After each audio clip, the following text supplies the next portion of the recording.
You can't go to the funeral and that's that. The words were like a slap in the face to Stan Hobbs. The worst of it was that he knew his father was right. For a moment the two men glared at each other, neither wanting to back down. Then, his dad's face softened at the look in Stan's eyes.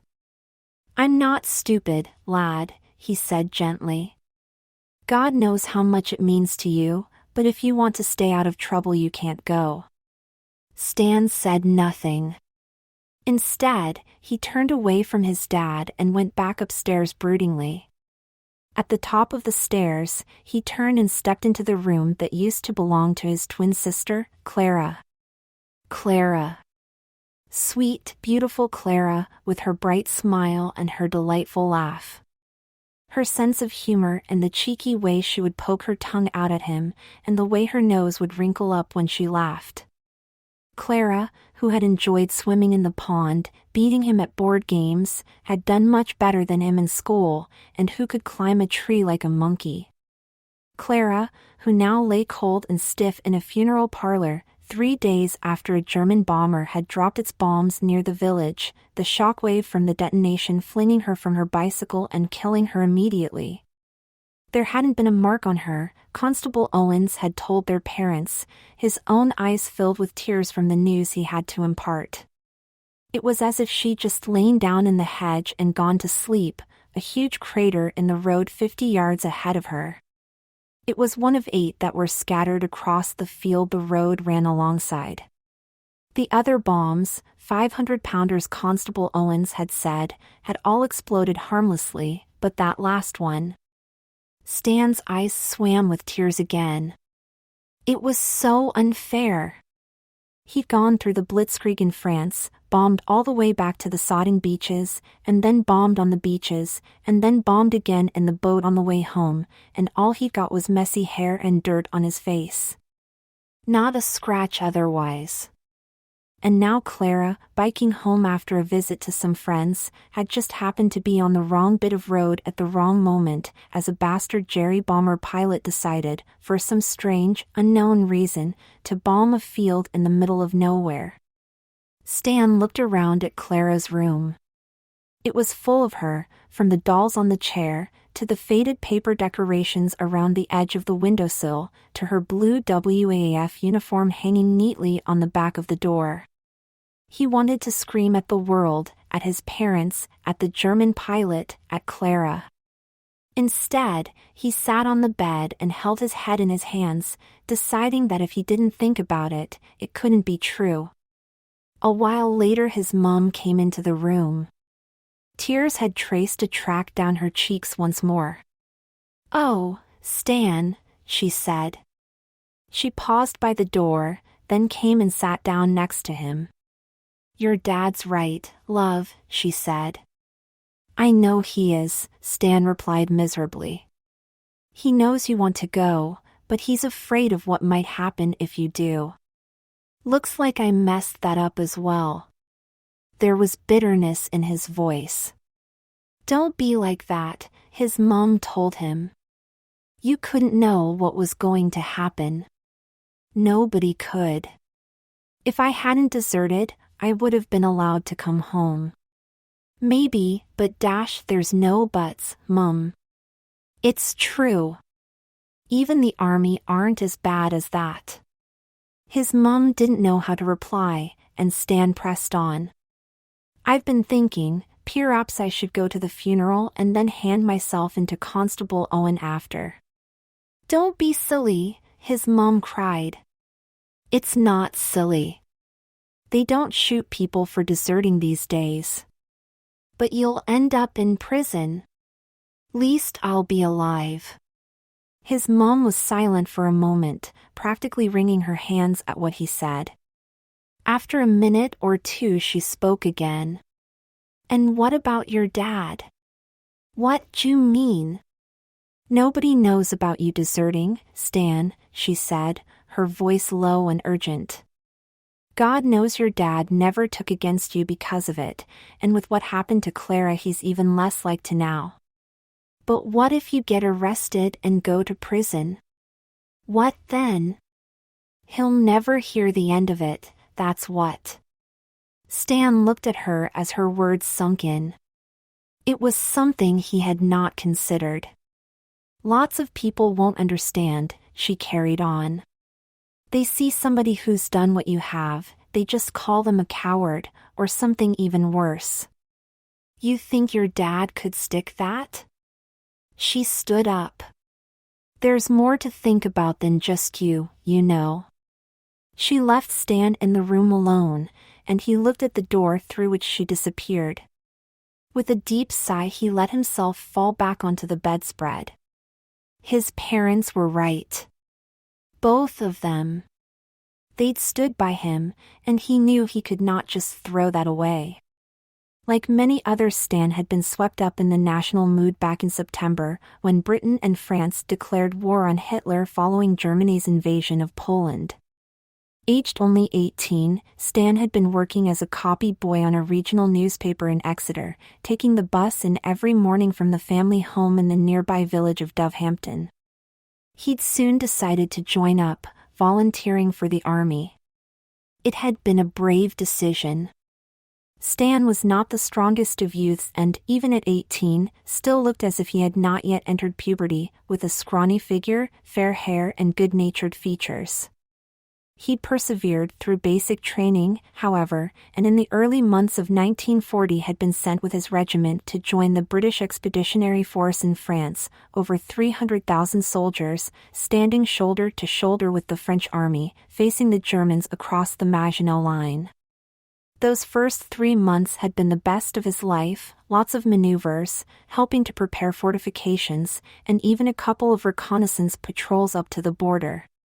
He'd been shot at for the first time, one of the patrols being the target of some half-hearted rifle fire from German sentries on the other side. He'd also lost his virginity to a gorgeous French girl called Lucille, and there had been a surprising amount of freedom. Then, on May 10th, the Germans unleashed their attack against the Western powers. It caught the Allies totally by surprise, allowing the Wehrmacht to sweep into Belgium and France before the defenders had a chance to mobilize. Over the next few weeks, Stan and his mates had fought a rearguard action, being pushed back all the way to the coast. With refugees filling the roads, it had been a hard slog. He'd seen good friends killed, fought as hard as the rest of his regiment, but all to no avail. The German army, assisted by Göring's Luftwaffe, had seemed unstoppable as it steamrollered its way through France and, with so many others, Stan had found himself at the little-known port of Dunkirk. Alongside thousands of others, he had waited 3 days to get onto a boat for England, suffering almost constant air attack on that bloody beach. When he was surprised to see that it was a small pleasure craft normally based in Rye. As with many others, he'd left both his rifle and his tin hat on the beach, abandoning them to keep the weight down. The rest of his kit had long disappeared in the confusion of the retreat, and by the time he stepped back onto English soil, all he had was what he was wearing. He'd given his name, unit, and number to the port authorities and walked into the town. It seemed like a different world. Only 20 miles away there was death and destruction, while here it was as if war had never been declared. The tea shops were open, older men sat placidly on the quay with their fishing rods, and children played on the sands. It was so confusing.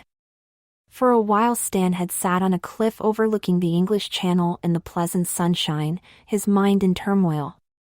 The last few weeks had been such a nightmare that he could barely believe he was safe. He didn't have to crouch for cover as artillery shells exploded nearby, and neither did he have to expect the rattle of machine gun fire coming his way. There had been rumors in the town that a fresh expeditionary force was being sent to France, and the thought had made him want to retch. There was no way he would be crossing the channel again, and as he sat there, the spring sun beaming down on him, he made a decision. He stood up and walked away from the town and towards the west. After a while he found what he was looking for, a washing line blowing in the breeze in a back garden, laden with a choice of clothing. Carefully, he went into the garden of the cottage and took from the line a workman's shirt, a pair of trousers and a dark blue sleeveless pullover. Bundling them under his arm, he hurried away into a nearby copse. Off came his khaki battle dress and army trousers, and he replaced them with the clothes he had stolen. They were a little large and a bit damp, but they would suffice. He rolled his uniform into a ball and stuffed it into a rabbit hole, ramming it deep with a broken-off branch. Without giving it a backwards glance, he turned and walked away. As far as Stan was concerned, he was finished with the army. His only regret was not giving a false identity at the port, and that meant he would have to be careful once he got home. When he failed to report to his barracks, the army would come looking for him. Walking and hitchhiking, it took 4 days to reach Dovehampton. His arrival home surprised and delighted his parents, though when he told them he had decided to desert, it had certainly taken the shine from his arrival. In the end, he had sat down and told them what happened in France. His dad had been conscripted into the army towards the end of the Great War, just in time for the last push into Germany, so was not ignorant of what it was like to be under fire, but Stan's descriptions of panzers tearing across the French countryside and of Stuka dive bombers screaming down through the sky horrified his parents. Even his dad realized that his son had endured far worse than he had over 20 years ago. In the end, they had agreed to ensure that the army would not find him while he decided what he would do. It was easier said than done. Dovehampton was not a big village, and while their home was slightly isolated on its edge, it would be difficult. Stan's dad worked as the estate's manager of a rambling private house and grounds. This often consisted of Much working alone somewhere in the grounds, so Stan sometimes accompanied him during his working day. The army had come looking for him. Or, at least had sent a message for Constable Owens to look into whether he had come home. The village bobby had turned up one day unexpectedly, enjoyed a cup of tea with his parents and casually told them that Stan was absent without leave, and if they heard from him, he needed to report to his barracks straight away. Stan had spent the time hiding in his bedroom, and all had the impression Owens knew full well he was there. Clara came home on leave a few weeks after Stan had arrived. She had just completed her training after enrolling in the Women's Auxiliary Air Force, and due to a temporary hiccup in administration, she had 2 weeks before she had to report for duty somewhere in England. Secret stuff, she told him when they were alone. Big house in Suffolk. Can't say any more, so don't ask. She accepted Stan's story without comment or censure, and just enjoyed having him around. And then, for days into her leave, she had been cycling on the wrong bit of road. 2 days before the funeral, Esme, Stan's mother, came up with an idea. Her heart had broken over the fact that he could not attend the funeral, and she had been desperately trying to come up with a way for him to do so safely. As she lay in bed that morning before getting up, she looked at the ceiling and thought hard. One particular notion floated into her head. It seemed ridiculous, but perhaps there was a way. Her husband, Arthur, was supervising some laborers today, and Stan would not be able to go with him, instead staying at home, so it would give them time to see if it might work. She mentioned the idea to Arthur over breakfast. He listened to her, eyes widening in amazement. "Well, it's the stupidest thing I've ever heard, if you want to know," he said when she'd finished. "There's a but in your voice, Arthur," she told him. Like her husband, Esme kept her voice low. He sighed. "I know when they were younger they were often mistaken for each other, and he stopped growing when he were 14. He's always looked like a puff of wind would blow him over. If it means he could go tomorrow." Arthur was silent for a moment. "All right," he agreed. "See what he thinks. And if he looks the part, then let him. But he'll have to sit at the back." He shook his head in wonderment. I don't believe I just said yes to that. Esme smiled. There is a war on, you know. Stan came down for breakfast just after Arthur left for work, sandwiches in hand. Morning, Mum. Morning, love. Sit down, I'll pour some tea. As Stan ate his breakfast, Esme sat down at the table and, unusually, had a second cup of tea. She looked at him, studying him discreetly. It might just work, she thought. He looked up at her, noticing her gaze. What? He asked. Nothing, she said. You carry on. After a couple of minutes, she spoke again. I've had an idea about the funeral, she said. There might be a way for you to go to the service. His eyes looked up at her from his scrambled eggs questioningly. I've talked it over with your dad, and he agrees if you can do it properly. But listen to what I have to say first. What is it? He was very intrigued now. There's no point you just putting on a pair of glasses and hoping nobody'll recognize you. Esme paused. You know, we often used to joke about how you and Clara were the same size when you were younger? Yes. She never let me forget it. Well, I was thinking that there's still not much difference.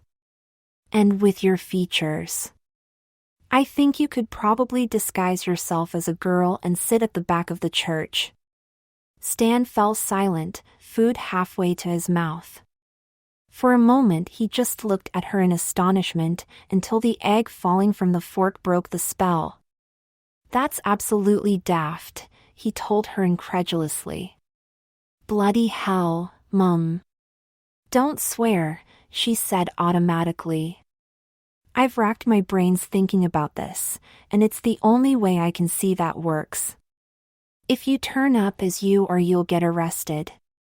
Constable Owens won't have a choice, and despite what you say, I don't want you to go to prison for desertion. That sort of thing never leaves you. Stan ate the last of his egg, and she could see that her words were getting through. And he did so desperately want to go. You think I could? He asked. She nodded. Yes. But what about my hair? He indicated his military regulation haircut, now beginning to grow out a little. We can work that out. Stan drank his tea. Do you think Clara would mind if I wore her clothes? Esme smiled her first proper smile since Constable Owens had knocked on their door. I think Clara would love to have you there, whatever you wore. Stan said nothing, and she could see he was thinking over the idea. Eventually he nodded and drained his cup. All right, he said, surprising himself as much as his mother. Let's see how good a job we can do. They cleared away the breakfast dishes, and Esme led him up to Clara's room. There was a wardrobe and a chest of drawers against one wall, and she crossed over and pulled open the top drawer. She hesitated, looking at the neatly folded clothing. Doesn't feel right, does it? Stan said. No, it doesn't, she conceded. But Clara would understand. She reached in and pulled out a number of white undergarments, turning around to her son. Now, she said. Got undressed. He looked surprised, and Esme sighed. It's nothing I haven't seen 100 times before, she told him. I used to change your nappies, remember? Knowing he had no answer to that, Stan unbuttoned his shirt and slid his trousers down, hesitatingly following them with his vest and underpants. He stood naked in front of his mother, feeling awkward and embarrassed, his face reddening as he covered his genitals with one hand. Esme was sorting through the undergarments, and barely took any notice. She lifted up a pair of knickers. These will do, she announced, and passed them to Stan. Put them on. Stan did as he was asked, pulling the garment up his legs quickly. It had a very different feel to his shorts, which were cotton and a little rough. These had a silky feel to them, and slipped up his legs coolly. They had a higher waist, with tight elastic, and fitted closer to his skin. They felt unnervingly comfortable. Esme held out another item. Stan took it hesitatingly, recognizing it as a brassiere. "Do I need one?" he asked. "I mean, I don't have any." He tailed off, afraid to say the word. "You will if you want to do it properly," she told him firmly. "Now, put it on." He turned it so it was facing the right way, and put his arms through the straps. Esme fastened it behind his back and he looked down at the empty cups wonderingly. There seemed to be a lot of material there. Before he could think about it anymore, he was being handed another garment. This one seemed to be in the form of a sheet of stiff white material with some short straps hanging from one side. He looked at it in utter confusion. Esme sighed. "It's a girdle." "A what?" Muttering under her breath, she took it back and wrapped it around him so that it met on his left side. There was a zip there and she pulled it up. It came to above the waistline of the knickers. Stan found it tight but not restrictive, and he noticed now that what he thought was straps were actually suspenders for stockings. Stockings? Yes, them too, as Esme took out a pair of black stockings, neatly folded up. At her command, he sat on the bed while she gathered one up in her hands and then carefully put it over his foot and drew it up his right leg. He shivered at the feeling of the material nylon sliding over his leg. What an amazing sensation! It felt wonderful, and he had to suppress a gasp. Esme told him to stand up, and she knelt down and fastened the suspenders over the tops of the stockings. Then she gave him the other and told him to try it. Awkwardly, fumbling a little, Stan gathered the material and, as his mother had, drew it up over his leg. Again, there was that shudder of, well, excitement as he pulled it up. He struggled with the suspenders but eventually managed to attach them and stood up to allow Esme to inspect them. She nodded in satisfaction. "That'll do." Stan looked down at himself, wearing these totally foreign garments. It was difficult for him to tell how well they worked, but his mom seemed to be pleased. "Come into the other room," she suggested. "There's a mirror there." He followed her through. There was a full-length mirror in the corner of the bedroom, and he stood in front of it. His eyes widened. He could see now how the girdle worked. It pulled him in slightly and gave him a more feminine shape, and his legs in the stockings looked quite stunning. "Well, it's a work in progress," Esme told him. "So what do we do here?" he asked, waving a hand at the brassiere. "I have an idea," she said. "Wait here." She hurried out of the room and downstairs, allowing him to continue to look at his reflection. He put his hands on his hips and tried out a couple of poses. It really was quite remarkable. After a couple of minutes, Esme came back upstairs, carrying a little cloth bundle in each hand. "Putting rice," she explained. "Wrapped and tied in some cloth." She tucked them into the brassiere cups and adjusted them with her fingers into the correct shape. Stan noticed now that the material formed quite a pointed shape. "There, that's better." She stepped back. "How does it feel?" Stan looked at his reflection again, noticing how the filled cups made even more of a difference. "Very strange," he replied truthfully. "But it looks like it works." "I think it does," Esme told him. "Now, let's put a dress on you." They went back to Clara's room where Esme handed him a silky white slip to wear. Stan pulled it over his head. "I had no idea women wore so many items," he muttered. "Yes, well, this is what we have to go through every day. Just be lucky you're a man," she told him as she smoothed it down and made sure the shoulder straps were in place. She opened the wardrobe and rubbed her chin as she looked through Clara's wardrobe critically. "Now, where is it?" she muttered. She rattled through the hanging garments until she came to the one that she wanted, pulling it out with a flourish. Stan saw that it was a simple black dress with a separate double-breasted jacket. "It's the one we found for her last year when your gran passed on," Esme explained. She separated the two items, passing him the dress. It reached down to just below his knees, with short sleeves and a collared neck. He shook it out and stepped into it, pulling it up and slipping his arms into the sleeves. Esme zipped the back up for him and held out the jacket for him to put his arms into. He shrugged it on and fastened the buttons, fumbling a little as they were on the opposite side to what he was used to. "I'm not sure whether you have small feet or Clara had big feet," Esme told him. "But we always used to buy the same sizes for you." She looked through the shoes at the bottom of the wardrobe, pulling out a simple pair of black leather Oxford shoes. They were lace-up and featured a slight heel. Stan managed to get his feet in them, though they were a little tight.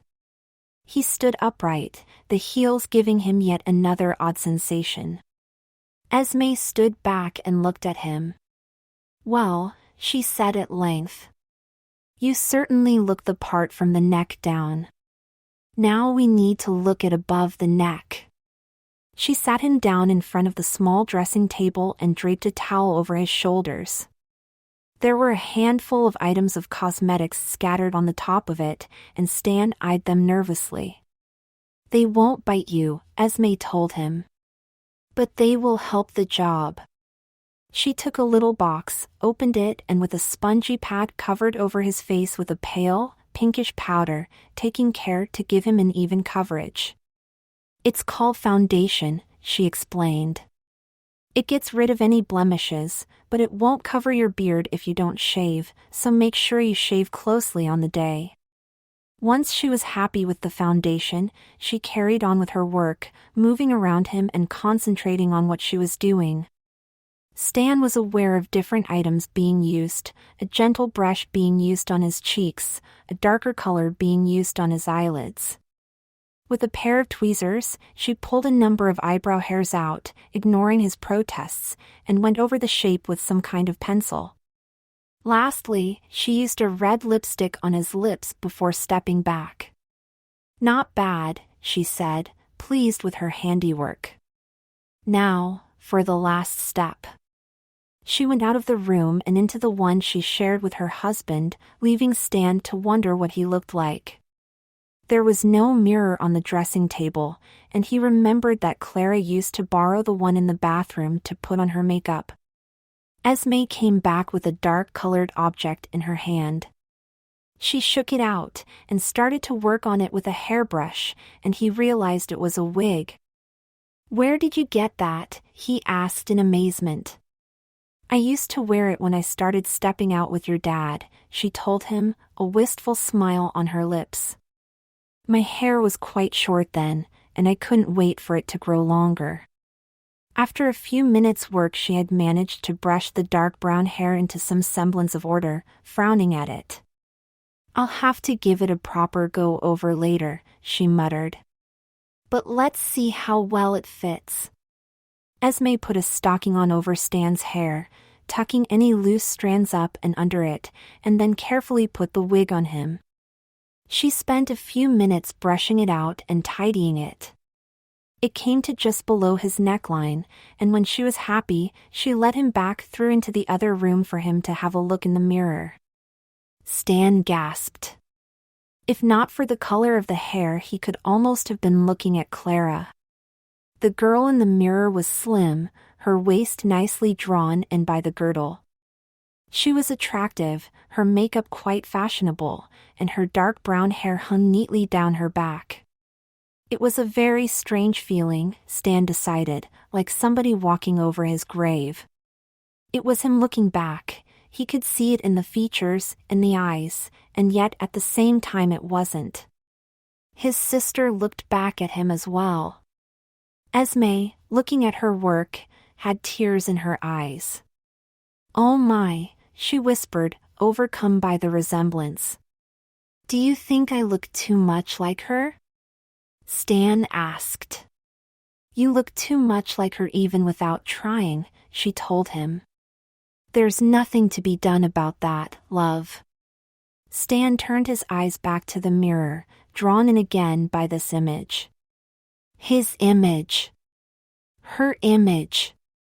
The day of the funeral was bright and sunny.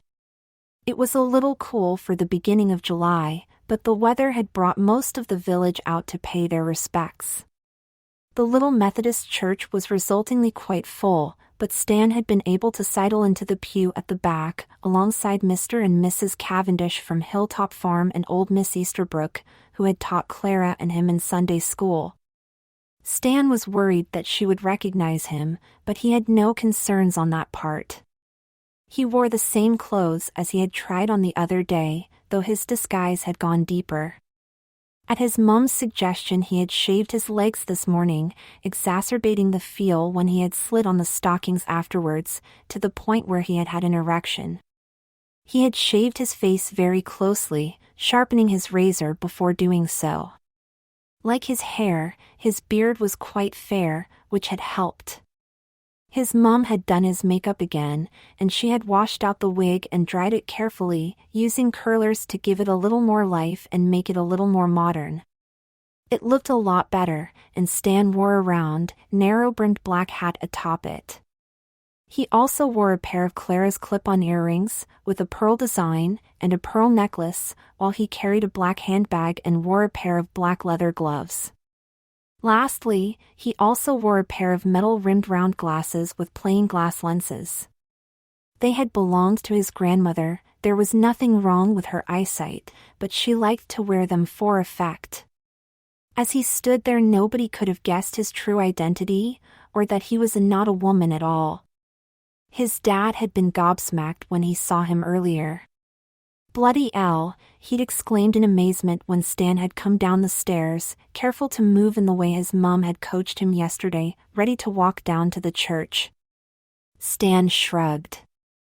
"You think I'll do?" His dad shook his head wonderingly. "Aye, son, you'll do. And I'll bet your sister is looking down at you right now laughing her head off." He'd walked down to the church, giving his name to the undertaker's assistant as Evie Wilkes, before stepping inside. One or two of those already there looked around at his entrance casually, and he'd held his breath, his heart hammering as he waited for somebody to look through the disguise and call out his real name. Of course, nobody did, and he realized that people saw what they expected to see. In this case it was a young woman, neatly turned out, here to pay her respects to the deceased. Nevertheless, the nerves continued to jangle, even when Clara's coffin had been brought in, and he'd found it difficult to sing the first hymn. During the service he'd watched his parents. His dad sat stoical through the minister's address, his mum red-eyed and teary, and he wished he could go down there and put his arm around her. His own grief broke during the second hymn, as he suddenly found himself unable to sing the last verse. "Green pastures are before me, which yet I have not seen, bright skies will soon be o'er me, where darkest clouds have been." His voice choked, and his vision dissolved as the tears flowed. It took a moment for him to comprehend that his handkerchief was not in a pocket but in the handbag that he carried, though he was careful as his mom had warned him to dab at his eyes to avoid messing his makeup. When his parents followed the coffin out of the church, he exchanged a look with his mom, sending her as much strength and love as he could. He hung around the entrance to the church as the pallbearers carried the coffin around to the cemetery at the rear. As only family would be at the graveyard, he had agreed with his parents that he would not attend, and would leave and return home. There was also going to be a small tea in the Sunday school building, which all felt that he definitely should not attend. With the mourners drifting away, some returning home and others heading for the Sunday school, Stan felt that it was time to head away himself. He felt a strange feeling of, contentment, and was so pleased that he had been able to come to the funeral. It had been worth dressing like this to say goodbye to Clara, and his dad was probably right. She would have found his appearance very funny. He wasn't sure if the army had sent somebody to look for him, though Constable Owens had made a point of passing the church just as the mourners would be leaving. He was standing outside the gate, keenly looking at those milling around the entrance, and Stan made sure to avoid his eye. "Are you a friend of the family?" a voice suddenly said to him. He was jolted out of his reverie, and turned to see a white-haired woman, somewhere in her 60s, dressed conservatively for the service, looking inquisitively at him. Mrs. Wilson was the village gossip, always poking in where she was least wanted, and Stan was suddenly on his guard. "I'm sorry," he asked politely, being careful to make his voice softer. "I asked if you're a friend of the family?" "Oh, no. I'm a friend of Clara's. From the WAFs." "Oh, you must have trained with her?" "Yes, that's right. We were in the same intake. Such a horrible thing, poor girl. Hopefully you'll soon be helping the fighter boys give it back to the Germans." He nodded. "Yes, I hope so." "Well, good for you, my girl. Are you coming in to the tea?" "Oh, no, I have to catch a bus back to Huntington." "Oh, such a shame. Still, thank you for coming all this way. I'm sure that Mr. and Mrs. Hobbs will be comforted, what with their son still missing." She lowered her voice conspiratorially. "I hear the village constable was sent to ask them a few questions about him. Nobody seems to know what's happened or where he is." Despite the occasion, Stan suppressed a smile. If only the old gossip knew. "I'm sure he'll turn up," he said. "Oh yes, well, you get on and catch your bus, dear." "Thank you for coming." Stan turned and walked away, up the road towards the bus stop. Thankfully home lay in the same direction, and carefully, in case anybody was watching, he paused by it for a minute or so before carrying on. Back at the house he let himself in and breathed a long sigh of relief. He cast a look skywards. "Go on," he said. "Laugh some more." Going upstairs he went into his parents' room and looked at his reflection again, marveling once more at the transformation. If Mrs. Wilson, who had known him all his life, did not recognize him. He took the hat and glasses off and put a gloved hand on his hip, striking a pose and giving the sort of sultry look Carole Lombard had given in a film he'd seen before going to France. The effect almost knocked him off his feet. He was downright gorgeous, just like a film star, and he could feel a stirring in his loins once more. After a while posing in the mirror, Stan turned away from the mirror and went back downstairs to put the kettle on the hob, peeling the gloves off. Walking into the kitchen he threw them onto the table and was just about to pick up the kettle when he looked casually at the window. His heart leapt into his mouth and he froze at the sight of somebody looking in through the glass. He felt another lurch as he realized it was Constable Owens, looking grimly at him. The police officer opened the door and stepped into the kitchen. He looked Stan up and down wordlessly, then took his helmet off and set it on the table before pulling a chair out and seating himself in it. "Sit down, Stan," he said casually. "You've gone as white as a sheet." Stan lowered himself into one of the other chairs gingerly, as if it would collapse underneath him, still clutching the kettle. He put it down on the tabletop, looking wide-eyed with fright at the village Bobby. Owens took a cigarette case out of his pocket, offered one to Stan before taking one for himself and lighting both of them. "So," the constable continued, "tell me why I shouldn't arrest you and hand you over to the army." Stan's voice seemed to have become stuck in his throat. He was quite unable to speak and he took a nervous pull on his cigarette. "I thought you would have turned up here. And I thought you would have gone to the funeral." He looked Stan up and down once more. "Though I might add I certainly didn't expect you to go like this." Stan finally found his voice. How did you know?" "Oh, you weren't rumbled, lad." "Not at first. I saw you at the church talking to Mrs. Wilson. Afterwards I asked her about you, and when she said you were catching the bus to Huntington, I decided to check when it came through. When you weren't on it, I thought I'd take a walk here." He shook his head. "You're very convincing. I'd never have thought for 1 minute you were a bloke." "Are you going to arrest me?" Stan asked fearfully. "I should.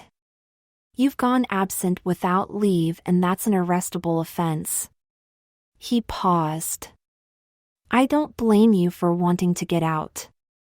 I was in the last lot, like your dad, and from what I've heard there's a lot of young men like you who never want to hear another gunfire.